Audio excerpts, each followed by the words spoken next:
Fala pessoal, boa noite. Vamos todo mundo entrando aí.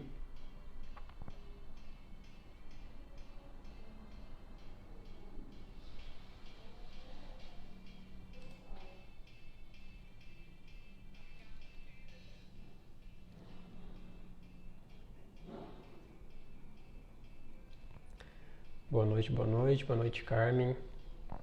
Aguardando todo mundo chegar aí. Se vocês estiverem me ouvindo bem, vão me dando o sinal, tá bom? A gente vai começar mais uma live hoje sobre especificamente tratamento fisioterapêutico em fraturas complexas de membro inferior. Hoje eu vou falar com uma grande fisioterapeuta, já foi minha professora e vai ajudar bastante a gente. Espero que todos possam aprender muito aí. E já ela está entrando na live. Vocês estão me ouvindo bem? Se estiver me ouvindo bem, manda um sinal por gentileza.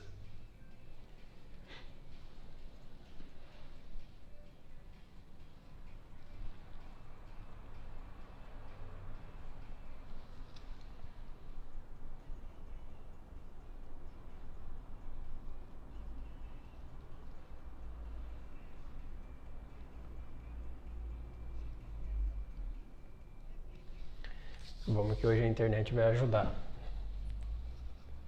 Boa noite para quem for chegando aí.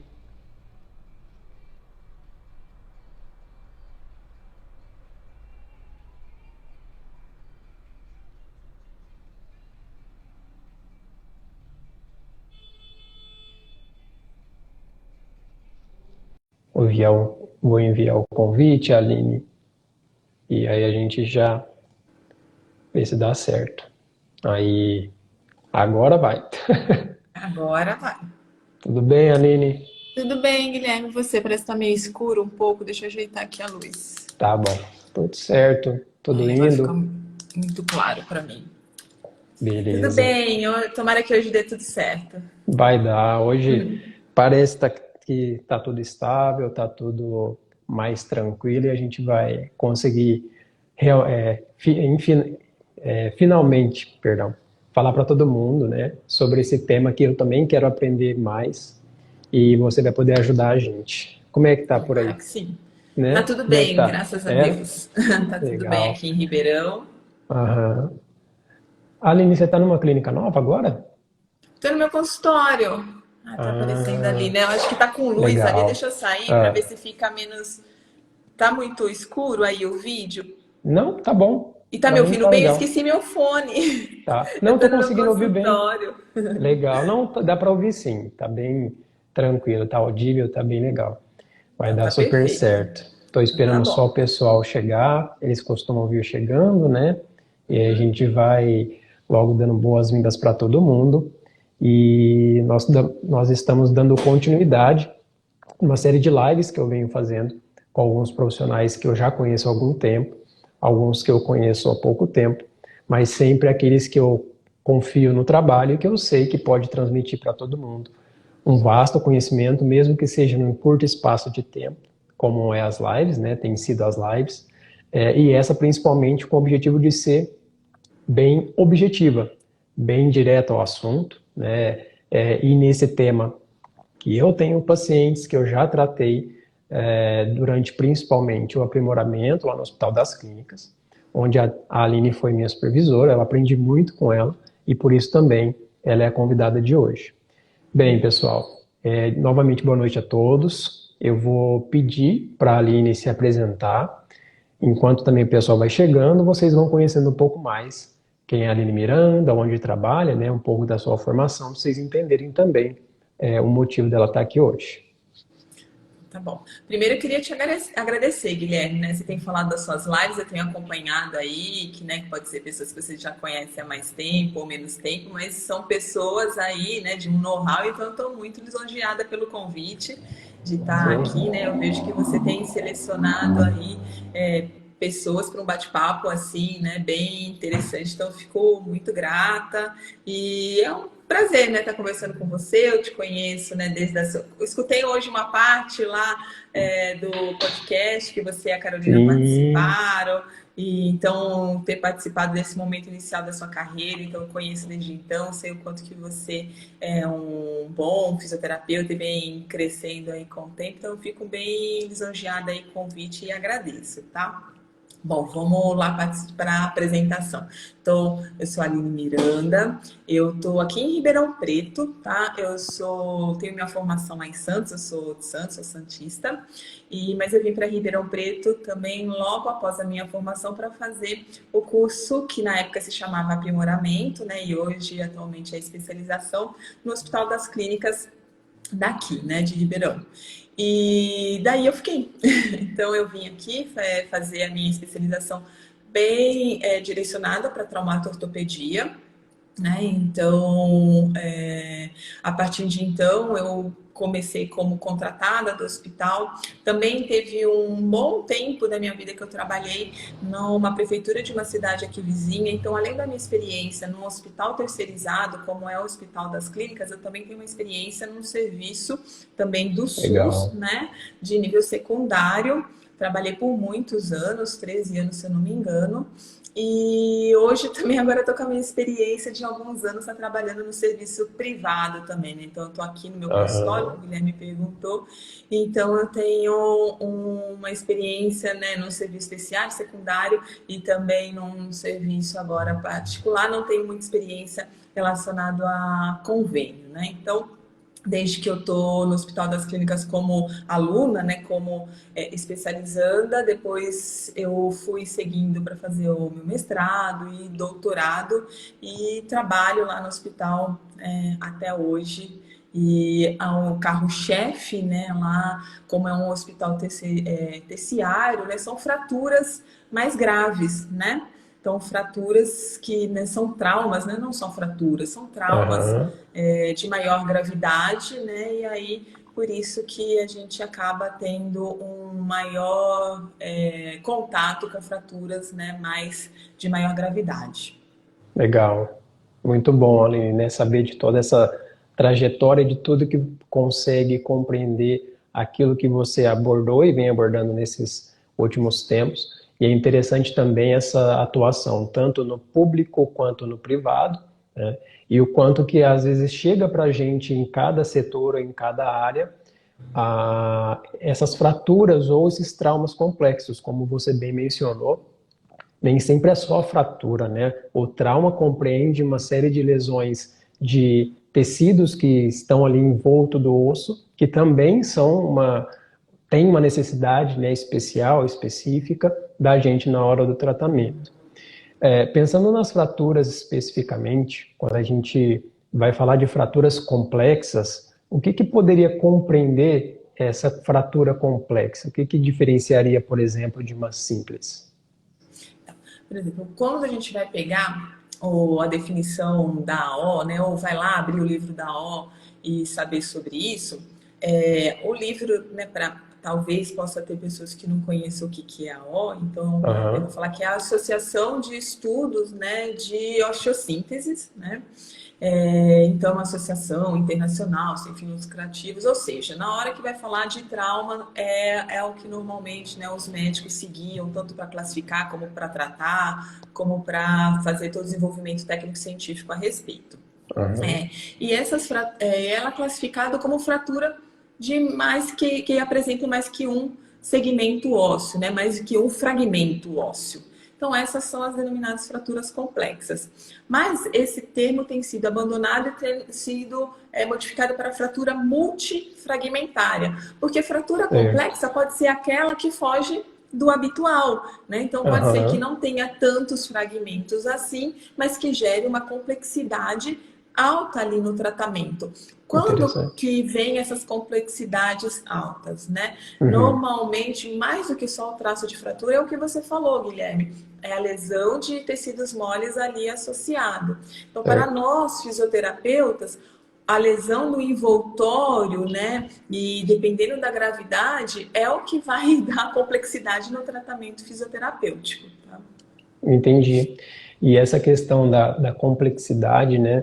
Tem até alguns que falam sobre o tratamento disso, que mesmo que seja uma fratura muito comunicativa, muito aparentemente grave, a atenção deve ser dada inicialmente para esses outros tecidos envoltos. Por isso, talvez também, ou é por isso, que o médico, por exemplo, dá uma atenção especial para esses tecidos e secundariamente para o osso, por exemplo, na estabilização, né, inicial. Quando a gente pensa, Aline, mais direcionadamente para o fisioterapeuta ou para a fisioterapia, que tipo de tratamento deveria ser iniciado ou que atenção o fisioterapeuta deveria dar quando pega o paciente, como só introduzindo, eu entrei lá no HC, entrei na primeira semana no plantão da UE, unidade de emergência, tá lá uma amiga minha com uma fratura horrenda na tíbia, na fíbula proximal, o Schatzker, sei lá quantos, com nervo, com ligamento, enfim, perda óssea, e eu, o que eu faço? O que eu inicio, né, com um paciente assim? O que o fisioterapeuta primeiro tem que saber nesse tipo de paciente? Primeiro, né, é ler bem ali o prontuário, né, e entender o que aconteceu com o paciente. Então, vai lá, lê que trauma que aconteceu, né, então você já trouxe algumas informações, né, então, ver quais as lesões que estão ali associadas e o que foi o tratamento empregado, né, se no momento o paciente já está com uma cirurgia definitiva, né, então, o que significa isso? Que a estabilização da fratura ali já foi feita definitivamente ou ele está com uma estabilização provisória ou um controle de danos, né? Porque aí o tratamento vai ser só, foi feito o controle de danos, uma estabilização provisória, até que o paciente tenha condição, seja clínica, ou ali o local onde foi fraturado tenha condição de ser feita uma cirurgia definitiva, né? Com o uso, por exemplo, de uma osteossíntese interna, né? Então, a gente tem que saber ali o que foi feito e sempre ler, né, qual a expectativa, a programação médica, né, a respeito, principalmente da descarga de peso, né? Então, algumas dúvidas podem surgir, né, como você na primeira semana tendo contato com o paciente desse, se eu posso mexer ou não posso mexer, né? Mas diante de quando a gente já está trabalhando, estudando e sabendo, né, sobre aquele trauma, aquela fratura, normalmente pode-se, né, mexer, é isso que se espera. Se a gente for pensar dentro dos conceitos no qual a O estabelece, né, para o tratamento das fraturas, né, a mobilização precoce está lá dentro dos 5 conceitos, né, de que ela entrega, de que seja importante. Então, mobilizar o paciente, né, e o segmento fraturado, possivelmente, né, mas sempre entender o que aconteceu em relação, né, ali o tratamento cirúrgico, né, e a partir dessa informação, Guilherme, eu acho que é importante alguns pontos assim. No momento que o paciente, você tem informação do que foi fraturado e qual material de síntese, qual foi a intervenção cirúrgica, você entender, né, o que acontece diante daquela intervenção cirúrgica. Então, entender o que aconteceu pelo trauma, se foi um trauma de alta energia, quais as lesões de partes moles associadas, né? Você, por exemplo, você falou lesão nervosa, se teve exposição, não teve exposição, se precisou se está com enxerto de pele ou não. Então, tudo isso vai nos guiar, então, buscar um monte de informação. Além disso, né, na hora que eu vou tratar ali o paciente, eu tenho que saber qual foi o dano adicional, né, ou maior ou em menor intensidade, a partir do tratamento cirúrgico, né? Então, o tipo de acesso, né? Então, por quê? O acesso vai estar relacionado ali a um corte num tecido que eu tenho que respeitar a cicatrização dele, né? Então, são algumas informações aí que a gente tem que ter noção e aí discutir com a equipe médica, com o fisioterapeuta experiente ali do serviço, para ir construindo o raciocínio aí conforme for tratando os pacientes. É legal essas informações que você traz, do prontuário principalmente, porque várias vezes, né, acho que até você também, em algumas oportunidades dentro da unidade de emergência, que era onde a gente mais encontrava, não necessariamente emergência, mas na enfermaria, inicialmente esses pacientes, era muito solicitado para a gente dar uma lida na descrição cirúrgica, dá uma olhada na Exato. ficha, porque muitas coisas Eu que não sempre cobro estão, isso. é, muitas coisas que não você precisa saber ali na hora de, pô, vou fazer isso ou não. Dá uma olhada na ficha cirúrgica, principalmente até tem muito caso no sistema terciário que é, vamos dizer, raro, né, de você encontrar uma endoprótese, uma fratura complexa com ruptura de todos os ligamentos. E aí, o que você começa? Ah, dá uma olhada na ficha cirúrgica que isso vai te ajudar. E era muito interessante até a conversa propriamente com quem fez a cirurgia, né? Como você disse, a gente tem dentro do hospital essa facilidade, tá ali próximo, a gente até alguns mais, outros menos, mete a cara e vai conversar com o médico, né? Ou com quem saiba alguma coisa mais aprofundada do que fazer. Porque até algumas indicações a gente fica receoso, como você falou da mobilização precoce, pô, mas eu faço ou não? Será que eu posso realmente, né, essa confiança talvez seja mais alcançada ou facilitada quando a gente conversa ou com o supervisor ou até com quem realmente fez a cirurgia, né? Exatamente. Você falou uma coisa que até me levantou uma dúvida, que é a questão da mobilização precoce. Em questões de fraturas, por exemplo, principalmente complexas ou que envolvem até ruptura ligamentar, etc., muito é solicitado para a gente a questão de posicionamento, né? E existem algumas coisas que a gente evita tais posicionamentos, outras coisas que a gente tem que fazer determinados posicionamentos. Assim como, por exemplo, em outras fraturas ou qualquer tipo de tratamento precoce, existe na fratura complexa também os mesmos cuidados com relação a para evitar eredema, etc. Ou na fratura complexa tem alguns cuidados a mais. Não, os cuidados vão ser dependentes da avaliação do que o paciente apresenta, né? Certo. Então, se o paciente ali estiver apresentando, né, um edema acentuado, né, por exemplo, às vezes tem fraturas que não são complexas de tornozelo, mas fica desse tamanho, a gente tem que ter esse cuidado e orientação, né, da mesma forma. Então, os cuidados vai ser dependente do que o paciente apresenta e, lógico, que relacionado ali, né, Aham. ao que se espera, né, quando tenha alguma fratura e tal, né? Principalmente se atentar em relação, procurar saber de lesão nervosa, procurar também ver se a queixa do paciente está condizente com o trauma, para a gente ficar atento a algumas bandeiras vermelhas. Vou dar um exemplo da síndrome compartimental, né? Ou Certo. alguma doença tromboembólica, né? Então a gente tem que estar atento que os pacientes, né, principalmente se for politrauma ou de traumas de ossos longos, vão estar suscetíveis a isso e a gente ter essa atenção, mas os cuidados vão ser dependentes aí da avaliação do paciente, dependendo da complexidade ou não, né? Uhum. Então, assim, o cuidado mesmo que a gente às vezes tem que ter é respeitar ali a cicatrização dos tecidos moles, né? Certo. Mas também movimentar, então movimentar de uma forma que a gente respeita, né? Essa Aham. cicatrização, né? E dos tecidos moles, né? E que permita ali a articulação ser movimentada precocemente. E isso é um ponto até que foge um pouquinho daquilo que a gente tinha programado de Oi, falar, Ana. né? Que em sequência seria de sequelas dos traumas complexos, das fraturas complexas.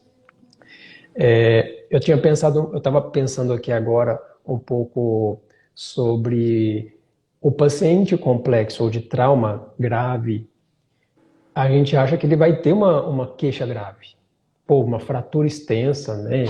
Você acha que o paciente vai te falar, ó, minha dor é 10 de 10, é 11 de 10 sempre. E várias vezes a gente pegou pacientes com traumas complexos, tanto inicialmente quanto já no meio do tratamento, que não tinha grandes queixas. Eu lembro no episódio, acho que você vai lembrar também, de uma paciente que tinha uma falha óssea com uma haste intramedular no fêmur, que estava solicitada uma segunda cirurgia, estava solicitada para ela não descarregar peso, e ela chegou na fisio para tratamento andando com a muleta para cima.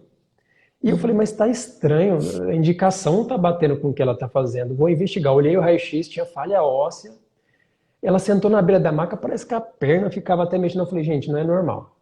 Mostrei a raio-x para você, mostrei acho que para o Daniel, mas para algumas pessoas, falou, manda essa paciente embora, e manda ela voltar no médico. Aí voltou no médico, ou não, não era para fisioterapia. Enfim, resumindo, a paciente não tinha sintoma. E ela tinha uma falha, ela tinha uma deformidade, ela tinha algo físico que falava, não mexa. Nesse caso, Uhum. né, esse casamento ou não, a gente tem que ter um pouco de cuidado, tem que ter muito cuidado. Como é que a gente identifica melhor, por exemplo, se eu não estivesse no lugar, né, que eu tenho acesso ao exame, que cautela eu devo ter? Exato. Isso daí é uma pergunta complexa. Vamos dizer assim. Porque dor, né, é subjetivo, tem paciente que pode, né, tem pacientes que têm trauma menor, né, ou de toda uma situação de uma internação por um tempo prolongado, todo o estresse que aconteceu, a gente não sabe se tinha mais pessoas junto, né, então o que que a gente tem, né? Tem alguns estudos mostrando aqueles pacientes que têm é, alterações mesmo, né, psicológicas, vendo assim Aham, com questionários, tem maior probabilidade de sentir dor, né? Então, pacientes com algum tipo de alteração psicológica têm mais grande probabilidade de evoluir com dor após um trauma de membro inferior, né? Então, é um fator aham, preditivo. Mas há pacientes, né, que realmente, como você falou, que não acaba não evoluindo, né? Então a gente chama os tigrões, que vai pisando, é, vai achando que tá bem e vai indo, né? E normalmente há uma preocupação muito, né, uma preocupação extrema em relação à descarga de peso, um certo. medo. No caso do exemplo que você deu, é uma paciente com falha óssea, aí realmente, né, tem que se ter esse tipo de cuidado, né, porque um paciente que tem falha óssea normalmente não vai conseguir descarregar ali peso, né? Porque a Então, sustentação de peso, quando você tem uma fratura, você perde a sustentação de peso. E numa falha óssea, precisa de fazer uma cirurgia, às vezes, né? Por exemplo, um exemplo, né? Coloca uma haste intramedular e faz uma cirurgia de masquelê, que é para esperar ali ter um evolutório, até uhum, se colocar um enxerto ósseo para então descarregar algum peso. Mas em outras situações, Guilherme, alguns estudos, mas não estudos clínicos randomizados, no qual compara com carga e sem carga, mas estudos observacionais, e a maioria ainda a maioria é retrospectivo, mostrando de que a descarga de peso, em algumas aham, situações, como até mesmo planalto tibial, que é uma fratura articular, fratura de fêmur distal, né? Fratura de aham, tornozelo, a gente tem estudo clínico randomizado, sim, mostrando que a descarga de peso conforme tolerância, ela pode ser feita precocemente. aham, Outros estudos de menor qualidade, né? Então, tem para essas fraturas, como as fraturas de estágio de fêmur e as fraturas de planalto tibial, tá? Mas não são certo. estudos que dá para dar um checkmate e a gente ficar lá assim, ó, beleza, então eu vou descarregar peso ou falar para o paciente, ele está descarregando, então não ficar preocupada. Então, eu acho que o melhor conselho mesmo é tentar orientar o paciente de acordo com o encaminhamento vindo, né? Ou do fisioterapeuta, né, que encaminhou para outro serviço, ou mesmo do médico que fez esse encaminhamento, né? Então, Legal. tentar explicar ao paciente, porque sem o raio-x, né, a gente normalmente não sabe. E eu mesmo com o raio-x, se o médico falou que não é para pisar e eu não tenho um argumento científico claro dizendo Tá. isso, né? Eu vou fazer aquilo que está preconizado, ele que operou, ele que está ali achou, né? Porque às vezes mesmo assim, mesmo pode ser assim, uma fratura diafisária de fêmur colocou uma haste intramedular que normalmente a descarga de peso é liberada precocemente. Aí você vai lá e de repente vem um encaminhamento médico dizendo que não é para fazer uma descarga de peso conforme tolerância, é para fazer uma descarga de peso facial ou uma carga toque, né, proprioceptiva. Você vai estranhar, mas eu numa situação dessa, por quê? Por Né? quê, Então, se né? eu puder ter o contato médico, que aconteceu? Aí a explicação a partir disso, né? Porque eu sei que não é rotina. Agora, se eu Legal. não tenho contato, né? Como eu te falei, quando eu trabalhava lá na prefeitura, eu não tinha, às vezes, esse contato, por exemplo, se fez uma cirurgia que não foi no HC, foi em um outro Aham, serviço terciário da região, eu obedecia aquilo, entendeu? Mas aí a gente também tem que entender, Guilherme, que sem descarga de peso para a marcha não quer dizer que não tem uma N possibilidade de fazer exercícios, inclusive em cadeia cinética fechada. É só a gente sim. entender quais são as forças que passam ali naquele local fraturado e quais as implicações daquele material, né, que foi colocado ali. Então, uma haste, uma placa, um parafuso, né, como é a distribuição de carga ali. E a gente vai ter noção de quais exercícios empregar. Legal. É muito bom saber isso, né? Esses detalhes, quando a gente vai olhando e vendo que parecem ser coisas pequenas, mas que faz total diferença lá na frente, né? Numa possível relesão ou principalmente para o resultado da terapia, realmente a gente deve elevar o potencial de todos esses detalhes e estar prestando bastante atenção, né? Pensando no próximo tópico, já indo mais para os finalmente, pensando nesse tipo de paciente, lá na frente é muito comum também que eles tenham sequelas por conta da gravidade da fratura ou do trauma que envolve tudo isso, né? Eu já presenciei vários pacientes que têm sequelas neurológicas, nervosas, sequelas motoras em si, sequelas de mobilidade, principalmente, né? Alguns que pela demora no tratamento acabam até abandonando o tratamento justamente por ser demorado. Essas sequelas, ou o que a fisioterapia poderia ajudar, ou como deveria até atuar nesse tipo de paciente? Não vou usar o termo sequelado, mas que contém sequelas daquele trauma, né? Seja a médio ou longo prazo. Sim. Bom, a gente, né, quando tá pensando no tratamento de alguém, a gente tem que ver qual a intervenção é a mais adequada, né, procurar estudos científicos a respeito disso, ou criar um raciocínio, né, baseado no seu conhecimento biomecânico, né, e anatômico, tanto, né, dos exercícios quanto ali da fratura, mas a gente também tem que conhecer sobre prognóstico, né? Então, estudar o prognóstico, né, para a gente entender até quando a gente pode evoluir. Vou dar alguns Aham. exemplos aqui. Uma fratura diafisária de fêmur tratada com haste intramedular anterógrada, né? Então, é aquela que entrou de cima para baixo, foi lá no trocânter e entrou em direção lá à parte distal do fêmur. Existem estudos, né, algumas coortes, né, ou alguns estudos transversais, né, mas que acompanham o paciente ao longo do tempo, mostrando que esse paciente pode apresentar alteração da marcha em até 3 anos, né, pós-fratura. Caramba. A Aham. gente tem também um estudo que saiu, se não me engano, no ano passado, no início desse ano. Ó, o Vitor, ex-aprimorando também. Né?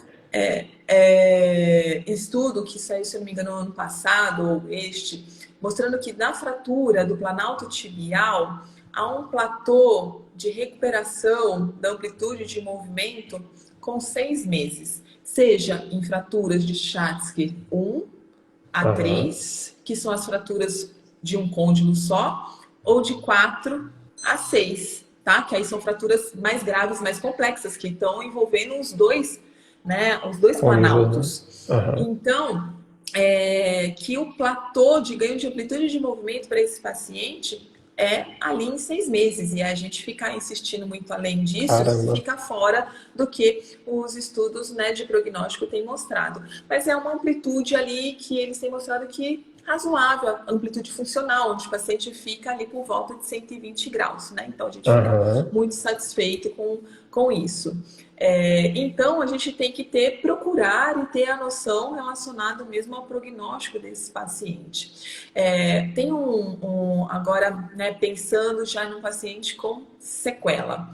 E aí eu Sim. vou dar um outro exemplo que está atual conosco. Então vou falar de todo o contexto e a última discussão que eu tive semana passada com o médico.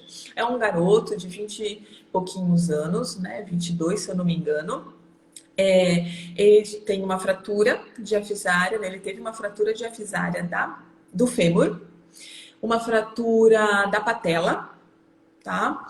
E com lesão do tendão quadricipital, tá? O que aconteceu? Então, ele tem uma fratura exposta do fêmur, que foi por cobertura espontânea, não precisou de outras intervenções, mas a fratura do fêmur dele tinha uma falha óssea de mais ou menos 6 centímetros. Então, o que eles fizeram? Eles colocaram lá uma haste intramedular e tal, e fizeram a intervenção, né, de Masquelê, que precisa de 2 tempos da cirurgia. O primeiro, né, que é a colocação de cimento, né, para preencher esse espaço, né, senão fica ali um espaço só para chegar a bactéria, então para preencher esse espaço morto. E aí, junto, né, fez a cerclagem lá da patela, uma fratura assim, diminuída no máximo, né? E o paciente, então, o que aconteceu? Uma restrição da amplitude de movimento muito grande. A gente foi intervindo, mobilizando ali a articulação, tecidos moles. Só que o que aconteceu também, que diante dessa lesão de partes moles do quadríceps super grave, acabou também aderindo ali ao calo ósseo.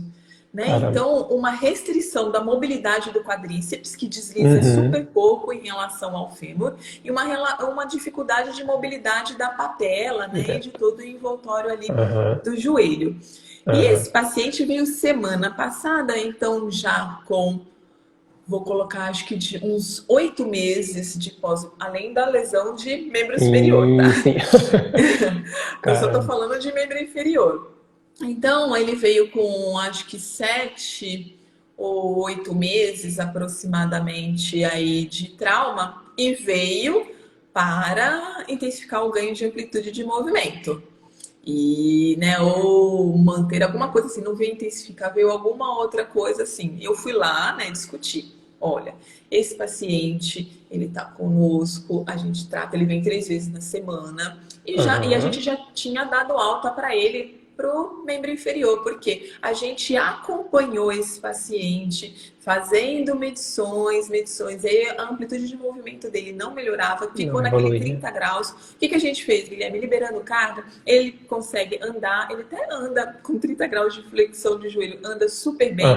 A gente foi adaptando dentro daquela complexidade ali da alteração que ele estava apresentando, que é um déficit grande de restrição de amplitude de movimento.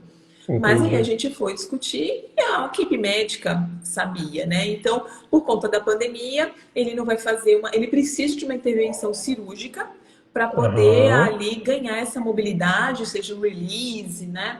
Talvez uma mobilização com anestesia, mas talvez mais para frente, porque se ele mobilizar agora, vai quebrar o fêmur ou a patela, ou os dois, né? Porque ele vai ter que fazer uma quadriceplastia, vai ter que descolar aquilo tudo que está aderido. Então, é aquela coisa, né? Jogar limpo com o paciente, não tiramos as esperanças dele, não falando, olha, apresenta isso, a gente precisa associar agora uma intervenção médica. Infelizmente, com a pandemia, não há previsão de cirurgias eletivas, né? Tinha cirurgia eletiva acontecendo, mas agora interrompeu novamente. Então, a gente tem que ter noção também que, às vezes, o paciente vai ter aquela alteração e a gente tem que mostrar possibilidades dele conviver com essa sequela. Eu acho que é esse o nosso papel, junto com outros profissionais, talvez, com relação à aceitação disso, né? Não é fácil, principalmente falando de 20 e poucos anos, tendo que trabalhar. Ele tá satisfeito, mas ele anda, faz um monte de coisa, só que ele quer sentar e dobrar o joelho. Ele não quer ficar sentado com as pessoas tendo que desviar da perna dele. Entendeu? Então, mas a gente tem que jogar a limpo e tentar mostrar as possibilidades de outros, né? Ou alguma compensação, alguma coisa para que ele possa conviver. Legal. É muito bom ouvir isso, até porque atualmente, né, eu tenho um conhecido que tem um caso bem igual a esse, no sentido de ter uma limitação, uma sequela advinda de um trauma complexo, e isso ter muito mais um efeito, né, além da limitação física em si, a questão social, a questão psicológica, a questão de não conseguir algumas coisas ou de influenciar em certos posicionamentos, etc., que a pessoa se sente, né, deprimida, se sente excluída de alguma forma. Então, a fisioterapia tem o seu papel, né, na questão músculo-esquelética, às vezes secundariamente, até no encaminhamento ou numa parte muito mais social, psicológica, que vai auxiliar de alguma forma do que necessariamente só funcional.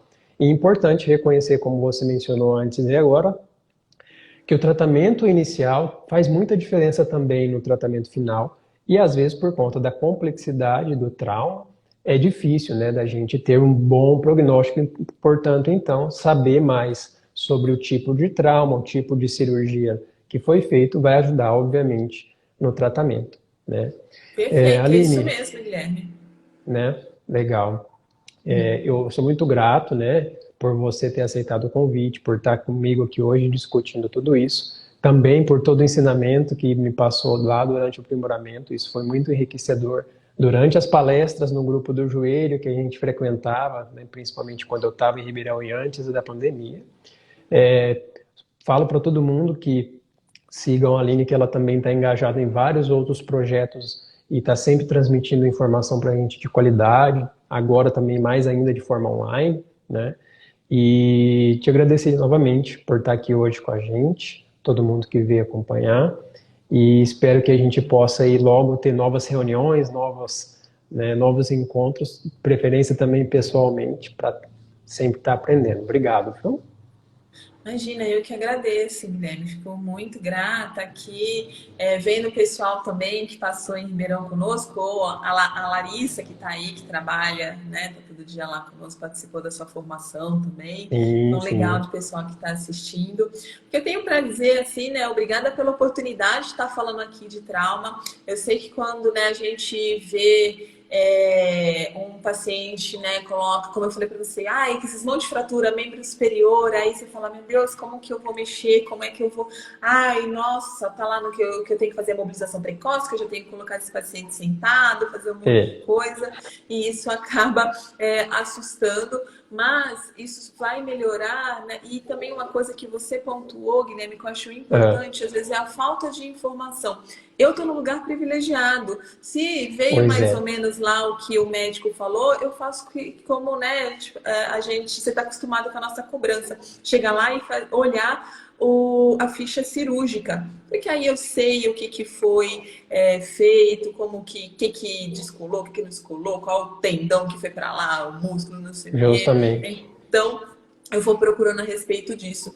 Só que quando está fora, a gente não tem essas informações e muitas vezes o que vem de informação para a gente é muito aquém, né, do que a gente precisava. Às vezes vem, tipo, mobilizar, ou vem o que a gente tem que fazer, mas não tem É, explicando. E às vezes o que tem que fazer, que vem escrito, é muito pouco porque a gente pode proporcionar para o paciente. E isso é realmente um déficit na literatura a respeito. Toda vez que a gente vai falar sobre tratamento fisioterapêutico em trauma, é um déficit, né, na literatura. É um déficit também em livros, né? O que a gente tem de trauma falando? A gente vai pegar o Open Field lá pois é. de tratamento de fraturas, que Pois já é. tem, né, algo, né? O tratamento de fraturas ele já evoluiu muito, né? E então eu acho que a gente tentar mobilizar a ciência, né? E a gente estudar muito também fisioterapeuta, mostrar para ter um diálogo com Justamente. equipe médica, né? Então, por exemplo, a gente tem a Justamente. Carmen aqui que estava participando. A Carmen trabalha em uma enfermaria também, né?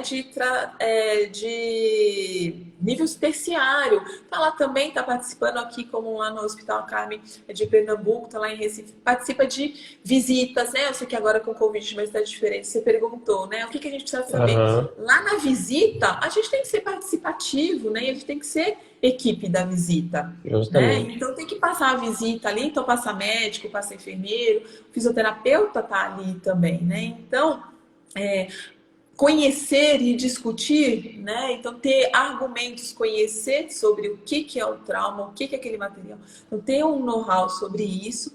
E quando você não tem, né? Você recebeu um paciente, não é no seu consultório, né? Ou no serviço onde você esteja aqui, não é uma frequência tão grande assim, né? Mas que a gente possa entender, então, a partir de agora, o que eu tenho que parar, né? E o que eu tenho que pensar, né? Aham, Então, lesões associadas, material, e fazer um raciocínio a respeito disso. Se a gente parar, né, e pensar e respirar, a gente tem, com o conhecimento anatômico e biomecânico, know-how para poder fazer um raciocínio a respeito disso. É Verdade. só buscar esses conhecimentos, né, através de literatura médica e, se Deus quiser, aí com literatura por fisioterapeutas crescendo cada dia Pois mais. é.